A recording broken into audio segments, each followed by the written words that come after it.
والجد هو الذي أمتع المشاهدين بهذه اللقطة الرائعة، اللقطة الفنية. ثم الهدف الثاني، محمد جدو كان مع الوفد المصري، جاء في آخر الأيام عن تحضيرات المنتخب المصري، لكن هو يؤكد أنه لاعب يستحق مكانه في المنتخب المصري. والآن هو مع صفوان أبو شنب بعد المباراة. صفوان تفضل. لأن المنتخب المصري تأهل إلى الدور المقبل. معي هنا الكابتن محمد جدو. مبروك أولا التأهل إلى الدور المقبل. حمل لقب يسير بخطى ثابتة نحو الحفاظ على لقبه. كيف قرأت مباراة اليوم كابتن جدو؟ بسم الله الرحمن الرحيم. أولا الحمد لله على التقدم النهارده. كان ماتش صعب. فرقة موزمبيق فرقة صعبة جدا. الشوط الأول كانت أكثر من ند لينا.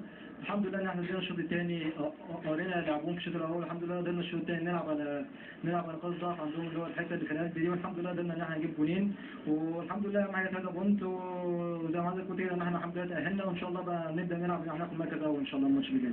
كابتن جدو، أنت يعني كنت بديل في المباراة الماضية وسجلت هدف. هذه المباراة أيضا سجلت هدف. كيف تشعر وأنت تساهم في إنجاز قادم إن شاء الله للمنتخب المصري؟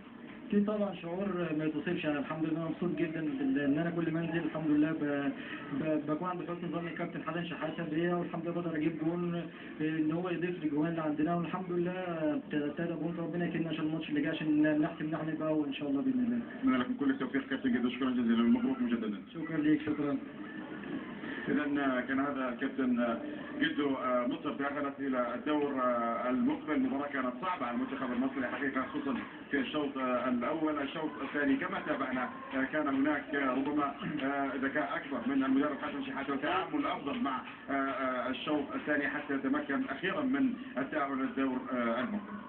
شكرا لصفوان أبو شنب. الآن إلى القاهرة. جمال غليل، يعني أكيد وأن الأجواء ممتازة جدا في القاهرة، وفرحة كبيرة بهذا الترشح إلى الدور القادم، إلى الدور ربع نهائي. ومرة أخرى مصر تكون في مستوى الأمال المعلق عليها في هذه التظاهرة الأفريقية. جمال طبعا الفرحة كبيرة يا هشام في القاهرة. الكل سعيد والكل فرحان بهذا الفوز الذي جاء بصعوبة كما يقول الجمهور، ولكن سعادة الجمهور هنا في القاهرة باللاعب الجديد جدو الذي أصبح هدافا لمنتخب مصر. وكما نشاهد الفرحة من الجمهور التي ملأ المقاهي، وأيضا بالنسبة للشوارع التي بدأت تمتلئ بالسيارات. عموما معنا الجمهور السعيد اليوم بهذا. شكرا لجمال. سنعود إليك الآن. لابد أن نعود مرة أخرى إلى صفوان أبو شنب ومعه أحمد فتحي الذي اختير أحسن لاعب في هذه المباراة. صفوان تفضل. شكرا لك هشام. إذا أحمد فتحي يقول لك فرحة عارمة وكبيرة جدا في مصر، كان يقولها الآن زميلنا جمال غليل من القاهرة. ماذا تقول للجماهير التي سعدت جدا بهذا الفوز والتأهل إلى الدور المقبل؟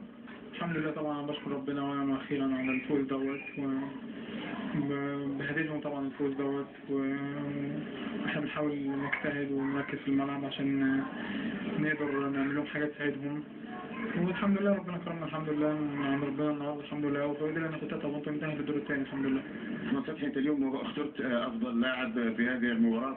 ماذا تقول بعد هذه المباراة الصعبة والشاقة خصوصا عليكم في الشوط الأول؟ الماتش كان صعب في الأول فعلا، في أول الماتش بالذات طبعا زمان